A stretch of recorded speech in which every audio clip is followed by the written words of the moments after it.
तो चलिए आज बात करते हैं एक ऐसी कहानी की, काले जादू की, और एक ऐसे बदले की जिसका सिलसिला एक बार शुरू हो जाए तो फिर कभी खत्म नहीं होता। तो कहानी की शुरुआत होती है एक अंधेरी अमावस्या की रात से।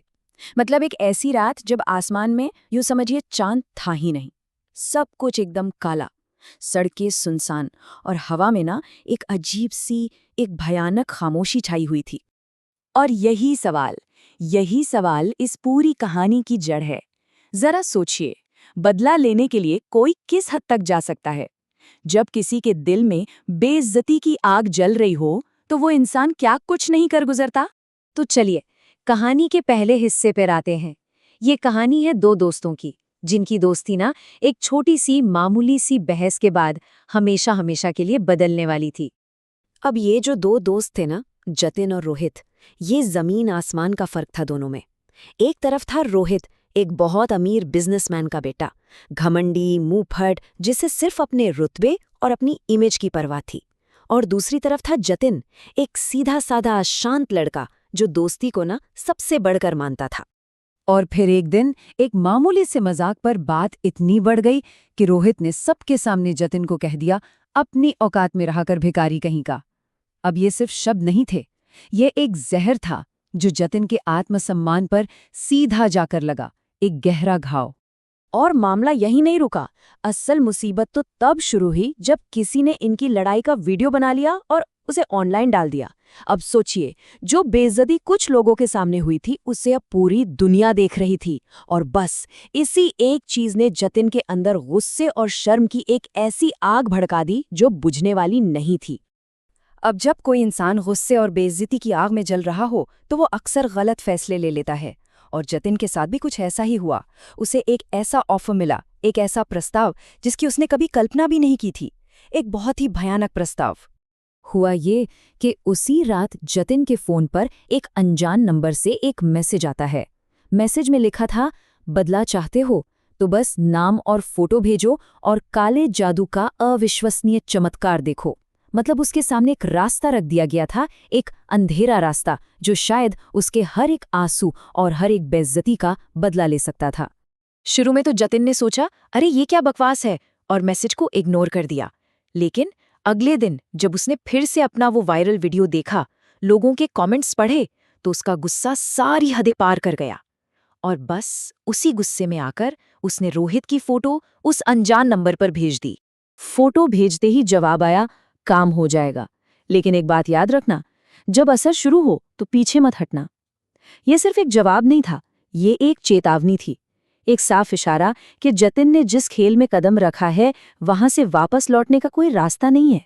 और बस यहीं से ये कहानी दोस्ती और दुश्मनी से निकलकर एक भयानक, अलौकिक हॉरर में बदल जाती है। अब हकीकत में कुछ ऐसा होने वाला था जो किसी के भी काबू से बाहर था। तो उस अनजान नंबर ने जतिन को जो करने को कहा, उसने ठीक वैसा ही किया। एक अजीब सा अनुष्ठान। उसने रोहित की तस्वीर हाथ में ली और अपने दिल की सारी नफरत को शब्दों में पिरोकर कहा, जैसा दर्द तूने दिया है वैसा ही दर्द अब तू भुगतेगा। ये कोई मामूली काम नहीं था, उसे आधी रात को एक पूरा अनुष्ठान करना था।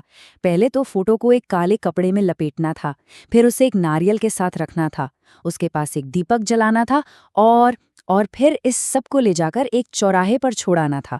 जतिन ने ये सब किया, ये जानते हुए भी कि वो आग से खेल रहा है। और इसका असर दिखने में बिल्कुल भी देर नहीं लगी। रोहित की जिंदगी जहन्नुम बन गई। पहले दिन जब वो एक सुनसान सड़क से गुजर रहा था तो उसकी बाइक के पीछे काला साया चलने लगा। दूसरे दिन उसे अपने ही खाली कमरे में किसी के पुकारने की आवाजें आने लगी। और तीसरे दिन तो हद ही हो गई, जब उसने आईने में देखा तो उसके ठीक पीछे सफेद आंखों वाला एक साया खड़ा था। अब कहानी उस मोड़ पर आ चुकी थी, श्राप अपने चरम पर था। एक ऐसा पॉइंट जिसे पॉइंट ऑफ नो रिटर्न कहते हैं, जहां से वापसी नामुमकिन थी। हुआ ये कि उनके घर का नौकर बिरजू अचानक बहुत अजीब हरकतें करने लगा, और उसी के चक्कर में रोहित आधी रात को घर की अंधेरी छत पर पहुंच गया। और वहां उसका सामना हुआ उसी काले साये से। इस बार वो सिर्फ आईने में या सड़क पर नहीं था, वो सच में उसके सामने खड़ा था। और वो साया, वो कुछ बोला नहीं, वो बस एक बहुत ही डरावनी धुन गुनगुनाने लगा और उस धुन में सिर्फ एक ही संदेश था, खेल खत्म। अब दूसरी तरफ जतिन अपने फोन पर ये सब कुछ लाइव देख रहा था। उसे एक लिंक भेजा गया था। ये सब देखकर उसकी रूह कांप गई। उसे अपनी गलती का एहसास हुआ। वो इसे रोकना चाहता था, चिल्लाया, लेकिन तभी वही साया उसके अपने कमरे में प्रकट हो गया उसे रोकने के लिए। और उस साये ने जतिन के सामने एक शर्त रखी, एक आखिरी शर्त, या तो वो या फिर तू, एक आत्मा तो आज जाएगी। और उस पल जतिन को समझ आ गया कि ये खेल अब उसके हाथ से निकल चुका है, पूरी तरह से। और छत पर जैसे ही वो साया रोहित की तरफ बढ़ा, रोहित डर के मारे उस खौफ से बचने के लिए छत से नीचे कूद गया। उसने अपनी जान दे दी। लेकिन जैसा कि मैंने शुरू में कहा था, बदले का ये चक्र यहाँ खत्म नहीं हुआ। रोहित तो चला गया, पर कहानी अभी बाकी थी। बल्कि अब कहानी एक नया और भी ज्यादा खौफनाक मोड़ लेने वाली थी। कुछ दिन बीत गए। जतिन गहरे सदमे में था, चुपचाप बैठा हुआ था। तभी वही फोन जिसने ये सारा खेल शुरू किया था, वो अपने आप ऑन हो गया। उसकी स्क्रीन जल उठी और उस पर एक नया मैसेज था, सौदा पूरा हुआ, अब अगला नाम भेजो।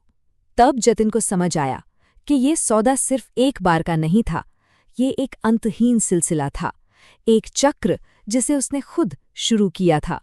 और जैसे ही उसने मैसेज पढ़कर पीछे मुड़कर देखा तो वहां कोई साया नहीं था।